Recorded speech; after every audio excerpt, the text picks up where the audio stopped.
Welcome back, adventurers! I'm your host, R.R. Slugger, and today we return to the Orient Expedition. In the final leg of this journey, we are traveling to China, starting with two sets, 7420 Thunder Blazer and 7424 Black Cruiser. Before we get into the sets today, I want to issue a bit of a warning. It's been a while since I looked at this series, and there are surely plenty of new eyes on the channel that might not know what they're getting into here. Let me just say that this isn't going to be your average toy review. The Orient Expedition is a highly unique LEGO theme, largely due to the way it overtly ties itself to real-world history. The external media surrounding the series goes out of its way to encourage fans to dig beneath the surface. In this slug's opinion, this is an integral part of the theme's identity, and to ignore it and only talk about the toys is kind of missing the point. Because of this, throughout the following videos, I'm going to be examining what's presented here, doing my best to applaud what they got right, and attempting to learn from what they got wrong. To be clear, I'm approaching this series as a learner, not an expert. I think it's remarkable that the Orient Expedition can still inspire this curiosity now 20 plus years on. If you've seen my other videos in this series, then you'll have a good idea of what to expect going forward. For the uninitiated, this retrospective series may contain tough conversations about toys we once loved, and the sometimes unfortunate perspective of hindsight. Don't get me wrong, I'll be the first to say that these are toys, not historical documents. But I also have to reiterate that the Orient Expedition was rather explicit in tying itself to real-world cultures, and therefore opens itself up to scrutiny that otherwise wouldn't be warranted when discussing a LEGO theme. I don't think this is an unfair lens to view this series through. If any of what I've said so far doesn't sit right with you, then I just don't think this retrospective is going to be the right fit. I'd recommend checking out Brian's Bricks for quick, casual looks at the sets themselves. I'll link his videos above. They're great. I recognize a lot of folks come to my channel as a form of escapism, and I don't think it's a moral failing to want to dip out of conversations like these. As long as you're cool with the rest of us having these conversations, then we're all good. I hope to see you again soon. For the rest of us, we've got quite the journey ahead, both for good and bad. The Chinese leg of the expedition contains some of the best and worst that the series has to offer, so prepare yourselves. We didn't run into many issues in the first two waves, but as a forewarning, the cultural representation in this final wave is by far the most problematic. In fact, this is sadly one of the reasons I've been avoiding finishing this series.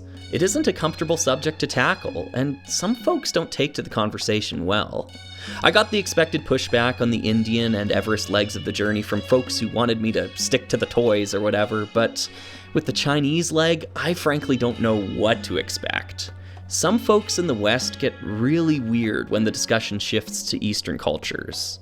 Anyways, I can't stop anyone from believing what they want to believe, so disagreement is inevitable. However, you are neither obligated nor encouraged to state this disagreement in the comment section of these videos. You're entitled to your own opinions, and if you wish to research and develop them further, feel free to make your own video series covering these sets. The comment section of my videos is the wrong place to have that discussion though, sorry. Okay, do you think that covers it? I hope so. Thanks for your patience, folks. Let me just say that this was a much easier series to make when I was a smaller channel. Still, it never hurts to cover my bases. With the preamble out of the way, let's finally talk about the sets. We start our journey with the return of two characters, Sam Sinister and his nemesis, Johnny Thunder. Sam is completely unchanged from the last time we saw him, but Johnny is notably rocking his classic duds from his debut appearance in 1998. It's awesome to see him again in his most iconic attire, and this really helps sell the finality of this closing chapter of his adventures. Sam and Johnny are in a head-to-head race to see who can make it to China first. Sam has chosen to go with his trusty black cruiser, a small jalopy with a miniaturized feel. Indeed, 7424 is the last of the 3 Kabaya-styled sets in Orient Expedition, this one themed around Sam Sinister traveling within China. Like the others before it, the shrunken down scale is unavoidable, but hardly egregious. As far as Adventurer's Kabaya sets are concerned, the Orient Expedition is pretty much a high watermark for that size class, at least in this slug's opinion. The Black Cruiser itself is comprised of only a handful of pieces, but a couple of them do help to highlight the transition into the new millennium of the LEGO part catalog. This black wedge plate, for example, was making its debut in 2003. Had it come out any earlier, it likely would have been molded without the stud notches on the side. The miniature-sized wheels also premiered the previous year, finding an early home in the Jack Stone series. I think Orient Expedition actually makes fairly good use of them, and we'll be seeing them again in the next set we look at today. Along the rear, we can see a storage crate for accessories. Sam is traveling with a pair of binoculars and a rifle. Say the line, Bart! After all, it wouldn't be an adventurer set without guns. For what it is, I think the Black Cruiser is fine, albeit non-essential. If I had to pit it up against the other two Kabaya sets from this series, I'd probably place it above the Red Eagle, but below the Mountain Sleigh. That Dr. Kilroy minifigure in Everest attire simply has to win out over this run-of-the-mill Sam Sinister. So now let's move on to our second set of the day, 7420 Thunder Blazer. This radial-engined biplane might actually look familiar to those who've been following the series up to this point. Wasn't Sam Sinister flying a contraption just like this over Mount Everest? Indeed he was! Featuring an outwardly identical build to that previous model, all that the Thunder Blazer has opted to change is the coat of paint. I'd like to imagine that Johnny commandeered that aircraft after their tangle in Tibet and quickly updated the livery before taking off in pursuit. I didn't spend much time talking about the aircraft itself in that episode because I knew I was going to be talking about it again here, so let's dive in. The Thunder Blazer is a fairly large twin-seater biplane with a concise color scheme of red, brown, and gray. The fuselage is quite shallow, and some details border on anemic, but I think it does a decent job of selling the concept. This biplane joins an exclusive club, that is, being a LEGO airplane armed with guns. 2 rifles are mounted above the wing, though I'm not entirely convinced that their arc of fire allows them clearance of the propeller blades. Johnny had better think twice before using them. The small windshield between the wings is surely going to be appreciated by our pilot, though I am left wondering how he plans to keep his flop hat on while soaring through the air. A flight cap might have been more appropriate, but who are we to mess with Johnny's style? Unlike the Black Cruiser, the Thunder Blazer features a whole host of notable rare or exclusive pieces. Starting with the wings, these 4 brown contoured wedge plates are all set exclusive, which surprised the heck out of me. Brown seems like an obvious color for older airplane wings. I can't believe it wasn't done with this element before. The interplane struts and vertical stabilizer are both constructed with a single dark gray fin element. Part 2340 is quite the rare piece, only having appeared one other time in the sister model contained within the Temple of Mount Everest. Cool. The 2x4 tapered wedge bricks that make up the fuselage are also quite rare.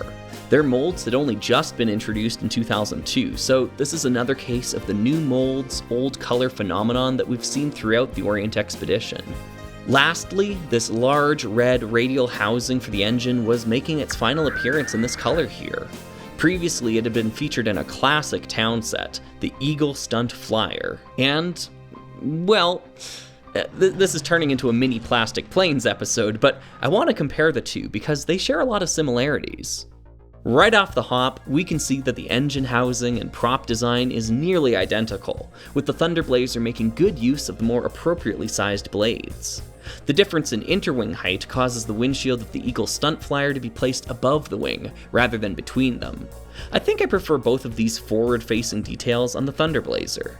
When we get to the landing gear, however, it's no contest. The use of gray pips in the Eagle Stunt Flyer to mimic the idea of suspension is just so perfect. Granted, the planes of Johnny Thunder's era had no such luxury, so the Thunder Blazer is understandably lacking in this department. Looking at the tail fins gives another clear win to the Eagle Stunt Flyer though, and this time I'm not sure there's a good excuse. Though it does use purpose-built specialized parts, the tail of the Eagle Stunt Flyer looks significantly more airworthy than its compatriot here. The Thunder Blazer packed a punch up front, but it kinda looks like they ran out of pieces back here. Don't get me wrong though, I like the Thunderblazer, but it's hard not to see the shortcomings in its aesthetics when comparing it to this earlier design. Despite releasing nearly a decade earlier, I think the Eagle Stunt Flyer is just built better. If you're in the market for a LEGO biplane, I'd check out the Eagle Stunt Flyer. It has the added benefit of being far less expensive on the secondhand market too. There is a certain upcharge that you have to pay for anything Adventurers related, that's for sure. The Thunderblazer, while maybe not a shining example of excellent LEGO airplane design, is still a competent little model, and it makes efficient reuse of a side build from another set. There might be something more to its reappearance in Orient Expedition if we dig a little deeper though. Vaughn, who has contributed to this channel in the past, was talking about this with me a while ago. If we look at the set numbers for this series, we can see something odd. Each of the 3 legs of the expedition have sets that fall into a sort of size class.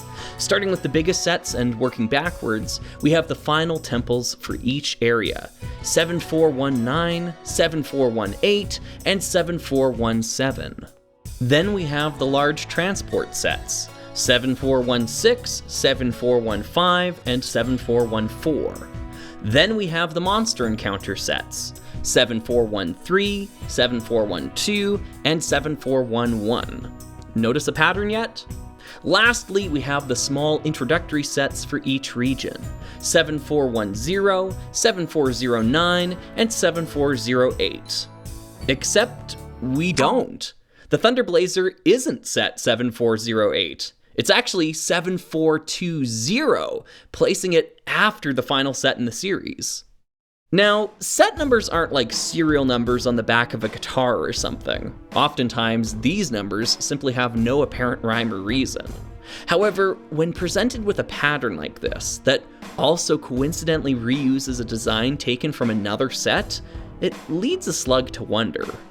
Was there a cancelled Orient Expedition design that originally occupied the 7408 position? What were we going to receive before the Thunderblazer was greenlit, presumably in the 11th hour? I'm curious to hear your thoughts. This last-minute change would also help explain why the Thunderblazer seemingly has no connection to the region it's being portrayed in, unlike the other introductory sets we've examined so far, which all had notable ties to their corresponding cultures. It's a theory, at least. Anyways, that should just about wrap up our look at the Black Cruiser and Thunderblazer today. In my opinion, both sets occupy a sort of middle-of-the-road standing in the larger Adventurers catalog.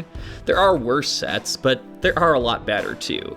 I'd hesitate before chartering a ride on either of these, as the best is yet to come.